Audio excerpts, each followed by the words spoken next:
afternoon, ladies and gentlemen. We are Team Avatar. I'm Janina. With me today is Marga, Vito, and Patrick. And we're very excited here to talk about the future of New World development in Hong Kong and the future it can take in lifestyle real estate. When you looked at New World development, we saw it as a very good company. It's a grassroots Hong Kong company that was built on ingenuity and hard work and has now lasted for 3 generations. However, as with any successful company, it is not without its bumps along the way. What we noticed in 2008 was actually that it underwent a crisis along with the rest of the industry. We see here the Chinese word for crisis, or wei ji. However, what's important to note in crisis is actually comprised of 2 separate characters, danger and opportunity. In 2008, when the company, along with the rest of the real estate developers in Hong Kong, faced, number one, a backlash from a spillover effect from the 2008 financial crisis in the West, when it faced backlash among the Hong Kong nationals, resenting them for being 1%ers or being exorbitantly rich, for example. They were characterized as evil, cheating devils, which we think is an overstatement 3 times over. But it only goes to show how passionate the Hong Kong nationals are when they look at big business and how much they resented the wealth that seemed to be enjoyed by the small group of businessmen and how it wasn't trickling down. Next, they also suffered from backlash in terms of what we call sea turtles, or a generation of Hong Kong nationals who were able to study abroad, and when they come back, expecting higher purchasing powers, they had very little property to buy. Because number one, it was extremely expensive in the real estate market when it comes to Hong Kong. Number one, because of limited space, and second, because of the fact that real estate developers were actually selling more or courting more mainland Chinese business, rather than serving the Hong Kong nationals. More than that, it was coupled with ugly practices by some developers, for example, lying when it comes to advertising their property spaces, even including the measurement of the walls vertically as floor space, as saleable space. However, crackdowns have been made, improvements industry-wide have been put in place since 2008. And now we see that New World development is now facing a great opportunity. And as a response to the 2008 crisis that they underwent, they actually underwent a process of rebranding. And that's essentially what we're talking about today. When you look at the challenge for New World Development, or NWD, right now in 2013 and 2014 case timeline, we look at how can New World Development, or NWD, leverage strong brand positioning to drive growth and positive stakeholder perception. So we're looking at branding doing 2 things. Number one, fixing a perception issue, and second, being able to translate good branding into good business sense, into good business strategies that deliver growth and revenues for the company in the long run. So we broke this problem down into 3 main key issues. First, we look at identifying what is the unique DNA that NWD possesses. What is its unique selling proposition? How does it differentiate itself with its competitors in the Hong Kong market? As we see, real estate here is quite competitive. Second, we look at developing NWD's grand narrative, meaning more on the corporate side of its branding. How is the company seen by investors, by retailers or its retail customers, and also by the end consumer? Is it a good company? Is it an upstanding and upright company that they want to deal with in the future? Amidst, again, the ugly practices that have transpired in the past. And third, how do we now translate this and how do we reflect the good branding in terms of business strategies? How can we leverage on good branding to make sure that we end up selling more retail spaces? We become the best in class in terms of real estate practices and serving customers really, really well. And to this, we created a strategy that we feel will answer these 3 key issues. And we call it our Aspire and Inspire strategy. It talks about the branding to be aspirational. It feels very important coming into the real estate market in Hong Kong, and to inspire the market and also the players in the market, the stakeholders, the consumers, the ones who will be buying our properties, the retailers, the shoppers, in order to buy into our brand and to really accept our brand as a good player in the Hong Kong business, environment, rather than as a big evil cheater as it was perceived in the past. We move on to the first issue of really looking at what is so unique about NWD's branding and what has it done. NWD was founded in the late 1980s, in the 80s and the 70s by a jeweler. And the way they grew their business is they're now in their third generation, and coming from a very traditional jewelry background, they moved as a conglomerate into real estate, and now is now led by a very young and vibrant CEO, Adrian Cheng. Now, what he has done in 2008 was to reposition the real estate company, both in residential and in retail real estate, into having a personality that was very vibrant, more leaning towards the arts, and focus on these four key values. It was modern, contemporary, elegant, and chic. Now the question is, although it is a good effort, putting sculptures in malls, making them visually more appealing and more experiential for shoppers, the question is this necessarily unique enough? And we notice that it's actually easily replicable. We look at Hong Kong today. K11 is a store by NWD, and it boasts artwork and a lot of visual and experiential structures that people can take pictures with, for example. But we look at another competitor, Elements Mall, who was established before K11. Element can be found on top of Kowloon Station. And we see that Elements actually doing a similar strategy, wherein it's called Elements Mall because it reflects the four elements, and each level of that mall actually has a sculpture in testament to land, air, water, and fire. So we see it in terms of taking an artistic approach to shopping and making sure common areas are actually very convenient and enjoyable for shoppers. It is quite replicable. So it's now really about cementing what is so unique about what NWD is doing and how can they hone that further. And we look at identifying, identifying NWD's unique DNA, we look at key considerations and opportunities for them to further refine their branding. First, we look at shifts in consumer trends and behaviors. Because branding is all about listening to your consumers, consumer insighting. What do consumers want now, and how do we best respond to that? So the first response for them was to make common areas, again, more visually appealing. However, we feel that there are more opportunities here, which I'll be talking about further later. Secondly is the differences in market segments, both geographically and psychographically. Again, it's all about the consumer, because the business of NWD is not only in Hong Kong, it also has plans and is already expanding in mainland China, in Shanghai, and other Tier 2 and Tier 3 cities. So NWD has to understand that their branding has to be communicated differently per consumer segment and per geographical segment. And that is where they will really come with a unique strategy that is entirely their own. Now we look at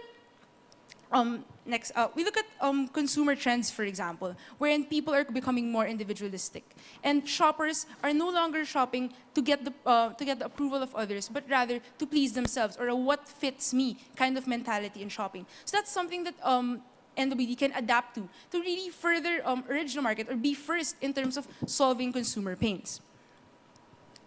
Now we look at secondly on another issue was the backlash of the public in terms of them being a big company or them being seen as big business, which we saw as very harmful to the branding of NWD. Even though all of these efforts with art, they're still seen as quite evil, or they're still seen as this big conglomerate that only have their best interests in mind.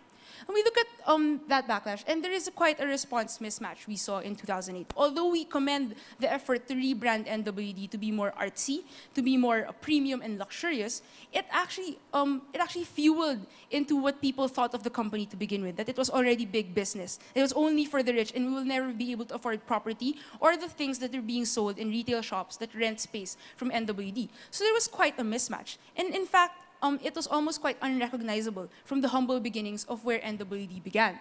So we look at how we want to refine the branding strategy to be aspirational rather than luxurious or extravagant, which we find that NWD is actually kind of playing along the lines of. If they are not careful with their branding, they will be perceived as luxurious, extravagant, overly premium, and no longer relatable to the consumer.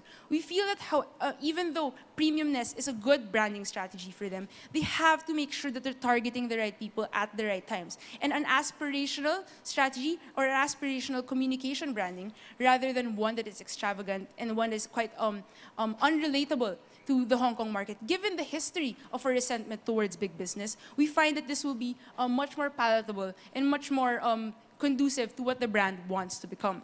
So now I'll pass you on to Margaret to talk about the second thing. We're talking about corporate branding and how can NWD come off as a better company overall.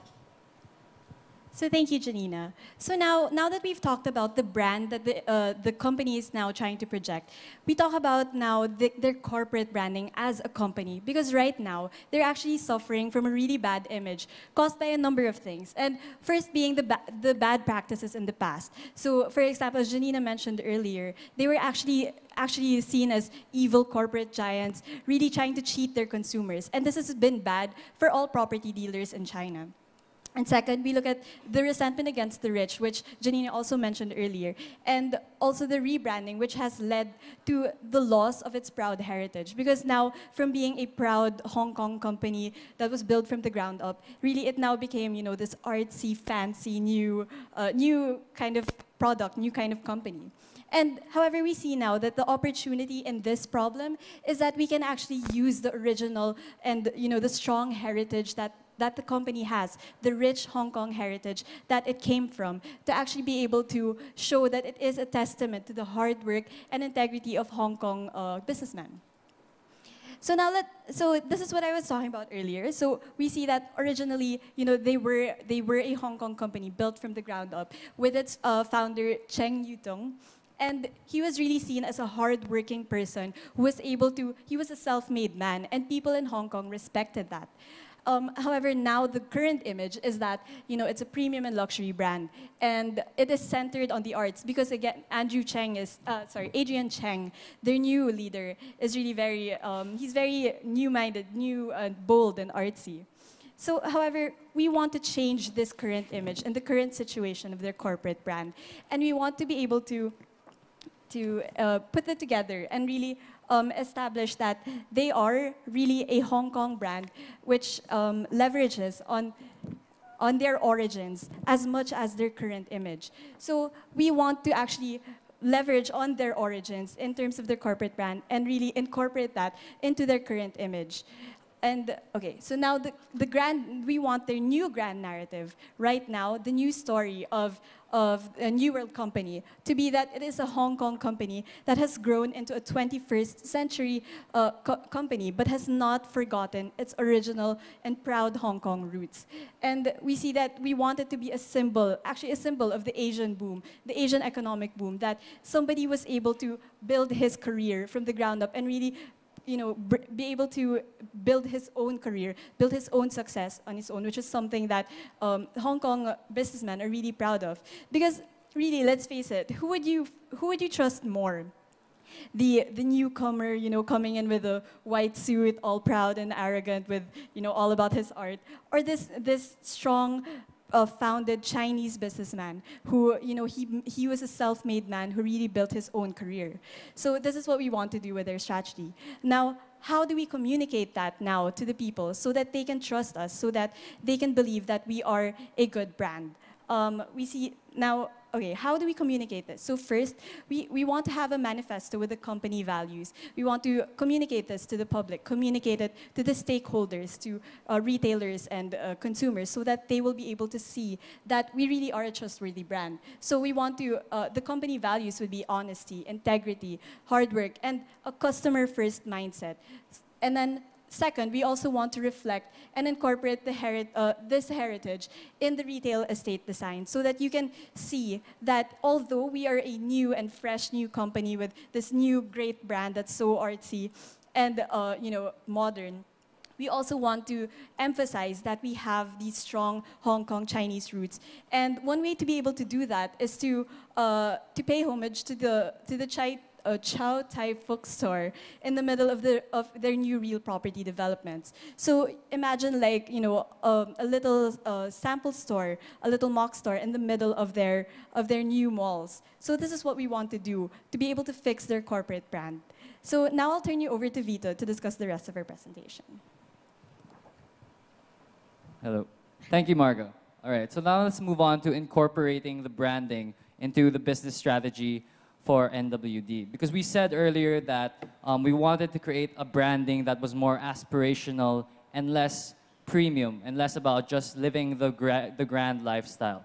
And how do we exactly incorporate this? First, we have to see who do we target when we try to incorporate this branding strategy. And we think that it's really about the emergence of the young affluent buyers in Hong Kong, More specifically, it can be what we regarded to earlier as the sea turtles. Those who have come from studying abroad and now are looking to actually improve their lives in Hong Kong and do that by working hard, just like the NWD owner did when he started his company. So we believe that this segment is underserved, first of all, because we said earlier that they were underserved because a lot of Chinese mainlanders were actually taking up investment properties in Hong Kong, and that these were currently being underused, and that instead these sea turtles who were coming back were finding that they couldn't actually find property to buy or to rent out now that this space was being taken up. But this is a growing segment that will be important in the future, and we see that it comes in waves actually, that every year more and more Chinese or Hong Kong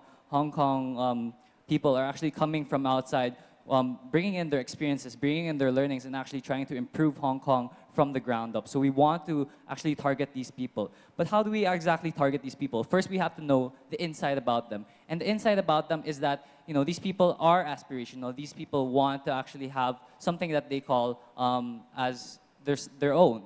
And one of the things that we want to emphasize is that these people think of the home or the owning of the home as actually a status symbol. That when you own your own home, it means that you've basically been self-made. That you've actually placed you've basically taken care of yourself and paved the path for maybe your future family or your families or your future descendants. So we want to start with creating homes that will actually be within the price range and within very applicable to this segment.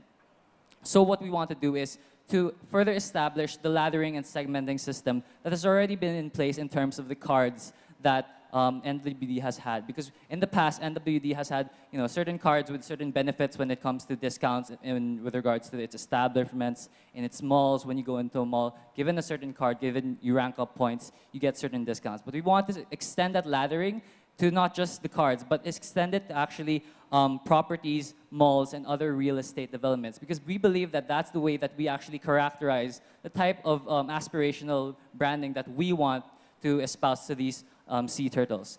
And basically what we want to do is we want to establish areas where, or develop areas where we actually create apartments or create homes that are within the price range of new graduates or within the price range of people who are still starting to work out, who can actually claim these places as their own homes or can actually start acquiring these properties and fulfill the aspirational values that they really hold close to their hearts. And another thing that we want to do is we want to actually follow these people when they actually rise the ranks. So when these people are rising the ranks in terms of income, when they're rising the ranks in terms of how much their living standards, we want to follow them by allowing a sort of trade-up system when it comes to your house. So let's say you want to move to another house that is perhaps more luxurious, given that you have now more disposable income in your hands. We think that having a sort of system where you trade in your house for a better house actually allows for a sort of cascading for the next sea turtles to actually take in your place and for you to actually level up, so to speak, into a better and more, a better house for yourself. So what are the specifications for this type of recommendation? Really, we first saw it as first developing the land, and that was the main issue. So we saw that we actually have a lot of land in terms of the Hong Kong space. We have 5.6 million square feet of land that is currently in the urban areas, and we can start developing it for A and B class properties. So these A and B class properties, these are cheaper relative to the other classes, C, D, and E. So we think that by developing land there, we can create low price, relatively low price, affordable houses that are still of high quality to actually cater to their needs of creating that sense of aspirational ownership of a home. And furthermore, we think that we should develop not just the real estate there, but also the malls and other establishments there that will create really a hub for these young professionals that are coming in. So what we want to do is we want to make the types of products and the types of brands that are available in these establishments to really cater to them in the sense that these aren't going to be your luxury brands. These aren't going to be your prestige brands, but rather are going to be those that are maybe not mass, so to speak, but are aspirational. So these are brands that perhaps are not expensive, are affordable, but are of high quality. So high quality in terms of maybe in clothes, the fabric that you use and things like that. So more than that, we think that the way we can communicate this is we can actually utilize a lot of the mall space that we already have. Because one of the things that we also noticed about the Hong Kong market is that they like to use the malls as a space to actually find entertainment for themselves. And that 75% of the Hong Kong residentials actually find that going to malls is more of an enjoyment rather than just to buy something. So we think that this is a really good space to actually advertise this type of new property development. So we can have miniature models maybe in these malls where we show these young professionals, look at this space. Maybe you'd be interested in maybe renting out or purchasing a home in these new business developments. So to talk about more of our implementation plan, I'll give the floor to Patrick. Thank you, Vito. We've been showing you that the branding of the company is actually prestigious, but the message that we have to deliver is aspirational because it has to change with the times. And that's why our strategy is aspire and inspire. First of all, we have to have plans that actually help and allow people to aspire to be able to go into the market and actually purchase real estate. And that's our aspiration strategy. And then after that, we have to communicate this through our inspire strategy. So first, our aspire strategy, we have to target, what we want to do is actually target the sea turtles. Now, in the Philippines, what we actually do for us is we actually just live in our parents' house for the next 10 years. But I can really understand, and when I read this case, I understood the plight of these sea turtles because when they came back, they didn't have a home to be in. And when they were forced to become independent, whether by culture or by their parents, they had no place to go. And that's what our targeting is all about. So what we want to do about that is to have a ladder pricing strategy where it's really cheap for them to start paying the rentals or down payments at the beginning to find for their rentals for their rooms, and then later on it gets more expensive. And the reason why we want to do this is because we want to be able to let them actually start living in the house, and then as they increase in terms of their salary and workforce, in terms of their salary, they can actually pay off the higher interest rates that we have. And the reason why this is important is because we have to show that we're giving these people a way to actually start owning their own homes, a way to actually enter the real estate and actually purchase their own lands, own homes. And to do this, we want to work with local banks, like, of course, HSBC. And then another thing we want to do is to have transfer pricing. And that's something that Vito talked about earlier, where you live in a certain home and then later on, you could actually upgrade to different homes. And you'll have a discount if you buy from our real estate property company. Another thing we can do is to actually reflect the brand and heritage through the design and layout of the buildings itself, because the buildings say so much about the company. Take Pixar, for example, where they reflect the creativity of the company through the way the building's designed, because a lot of the stuff you need to go to is at the center. So it gives a lot of opportunity for chance encounters. In that same way, we want to reflect the heritage and the becoming better aspirational aspect of our brand through the design of our buildings.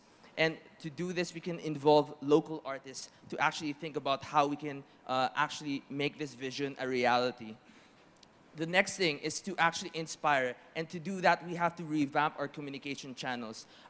What channels can we access these sea turtles through? Maybe some of them are haven't yet returned, so maybe we can communicate them through social media or other channels. And finally, we should engage shoppers and property buyers online and offline, because there's a strong trend towards online. And part of this is social media. And next thing we have to do is actually to digitize the shopping experience, because that's one of the trends that's getting really strong today. And earlier, Janina talked to you about a lot of the niche trends that are coming out, and we want to be able to serve this and test these markets through having digital shopping points in our malls itself. So you can actually look at niche brands in these tablets or these digitized shopping stores. And finally, let me just talk about how we're going to implement this. So on the short term, we want to launch a marketing campaign to show aspirational pricing strategies that we talked about earlier, and to ready the market to actually start using it. And later on, in the medium term, we want to actually implement these strategies. And finally, in the long term, we want our products to reflect the segmentations that we have. And so now that I've talked about implementation, now let me now pass you on to Janina. At the end of the day, ladies and gentlemen, we want to make sure that the branding for New World Development is unique and is applicable to its business model. And we believe that what we've achieved with our Aspire and Inspire strategy is a branding that is customer-centric, is difficult to replicate, and will translate to good business sense at the end of the day. Thank you, and are ready for your questions.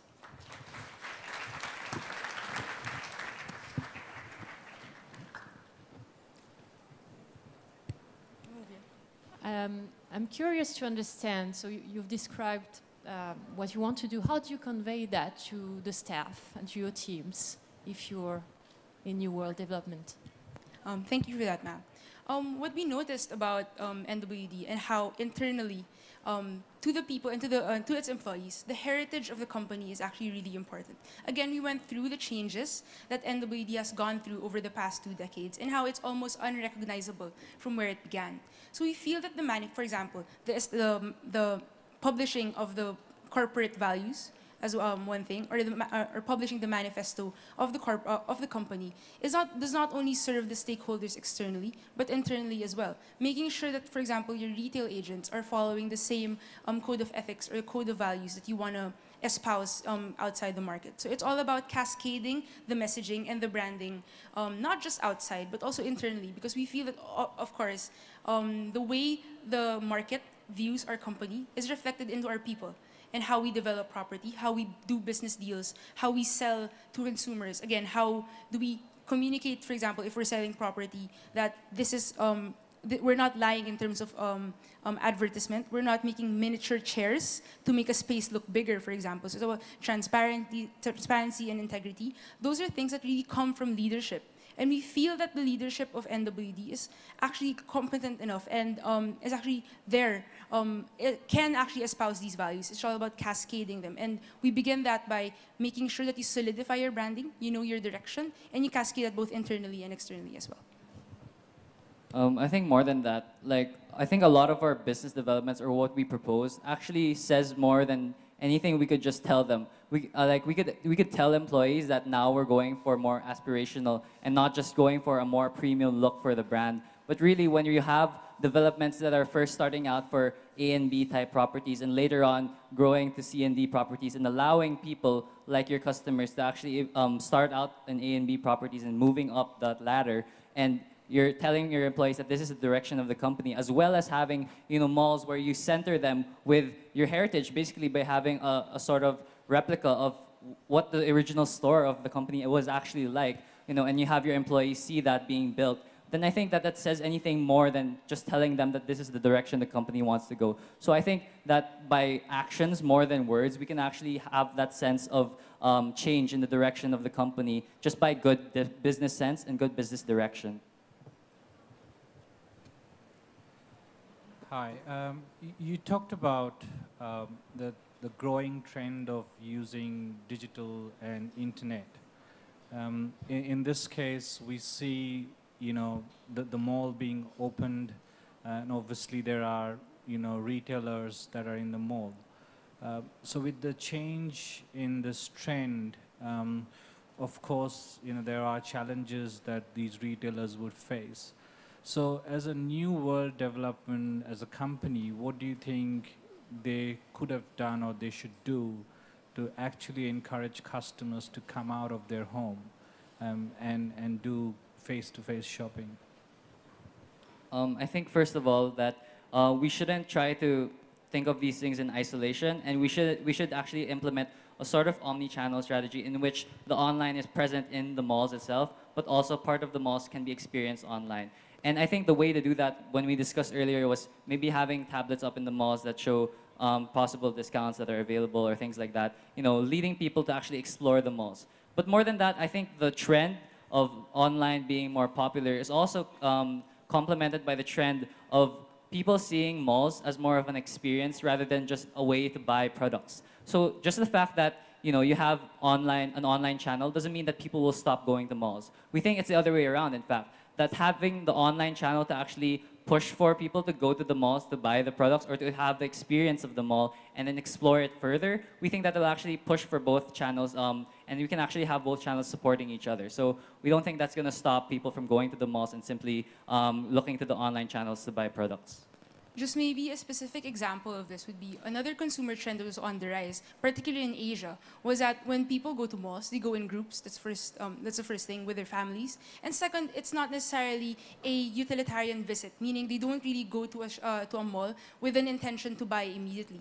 So it's all about experiencing the area and actually window shopping, for example. And we find this behavior complementary when we actually encourage a seamless environment wherein you can go to the physical store, for example, or go to our malls, experience the malls, maybe do a little window shopping. And if we enable you within those stores, number one, if we encourage the use of digital even, and actually tell our retailers that this is a trend, that you have to make sure that you are adaptable to this trend and serve your customers this way as well, it actually kind of helps grow both segments. And we feel that's an ecosystem that can be very successful and New World Development can capitalize on in the future. Hi, thanks for the presentation. What evidence did you consider to suggest that the repositioning that's happened so far wasn't working and that it needed your strategy? And why focus so much on housing and low-cost housing development when plenty of the strategy so far has been to go for high-end, high-margin business rather than volume, low-margin business? First of all, we actually commend the company for the rebranding strategy it has undertaken.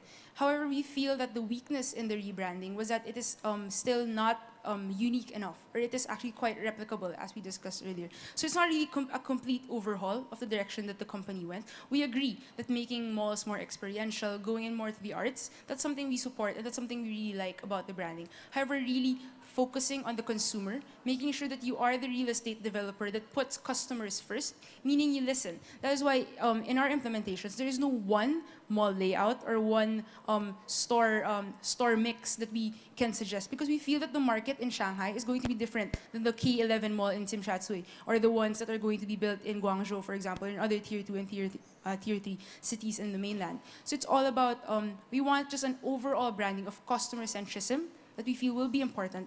And it's still tied to the artsy and the very beautiful and aesthetically strong branding that the company elects. However, we feel that it has to be more focused and boiled down to really not be superfluous, but rather we are artsy, we are using experiential modes because we're catering to consumers, and that customer centrism will be very important. With regards to your second question, we believe that we want to grow with our consumers. And we think that we have a high potential here of actually creating longer-term relationships with consumers who may not be as high income, so to speak, or high value, so to speak, right now, but have the potential to be so in the future. And we see that growing segment in that of the sea turtles. So when these sea turtles come in, maybe they don't have the money right now to purchase higher margin, very luxurious residential areas, or even going to very high-end malls that we currently have. But as we actually place them in the laddering system, where we actually put them in certain properties and in certain developments, and actually transfer them or make them trade up when they actually have the capabilities to do so, we think that we can grow along with their growth, along with the growth that we think will definitely happen in Hong Kong in the next 10 years. So we think that that's a better system for locking in customers rather than relying on those who have the purchasing power right now. Sorry, and just to add to that, really the company is also suffering from, again, a really bad image right now as a company, as a corporate entity. So there is really a need for them to be able to show consumers that they can be trusted, because they're being viewed so negatively now, not just this particular company, but property developers in general in Hong Kong right now. So we believe that there is a real need for that, and that our strategies are really appropriate to be able to fix this actually bad image that they have right now.